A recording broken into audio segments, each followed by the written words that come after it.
Biggest Republican supporters. You'll remember, of course, he broke with the GOP to endorse Obama during the campaign and took a lot of heat for it. Now he's telling CNN's chief national correspondent, John King, that he's concerned about the size and cost of the president's agenda. Take a look.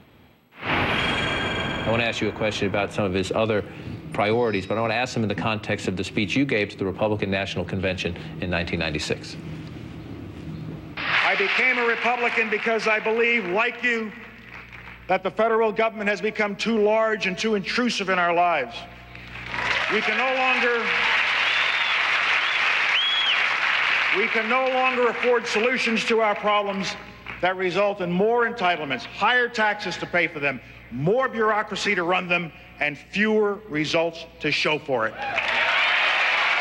My first reaction looking at that clip is you could probably sell your aging secrets because you look great. But has the President of the United States, in that regard, when it comes to financial institution bailouts, General Motors bailouts, spending by government, whether it's healthcare reform, whether it's a debate now about climate change, when it comes to spending and the reach and role of government, does President Obama meet the test Colin Powell laid out in '96? Well, first, let me say that was a pretty good statement, I thought.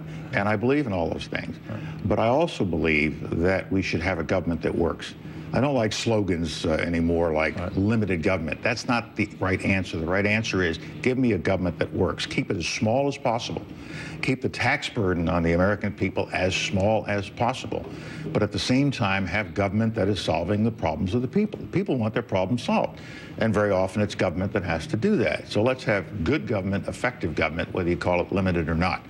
Now, I think one of the challenges that President Obama has now is that he's got so many things on the table, and these are issues that the American people find important, health care and so many other issues.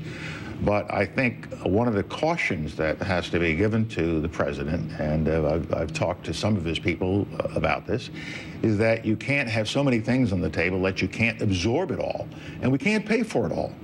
And I never would have believed that we would have budgets that are running into the multi-trillions of dollars, and we are amassing a huge, huge national debt that if we don't pay for in our lifetime, our kids and grandkids and great-grandchildren will have to pay for it. So I think the president, as he moves forward with his initiatives, has to start really taking a very, very hard look at what the cost of all of this is and how much additional bureaucracy, and will it be effective bureaucracy, be needed to make all of this happen.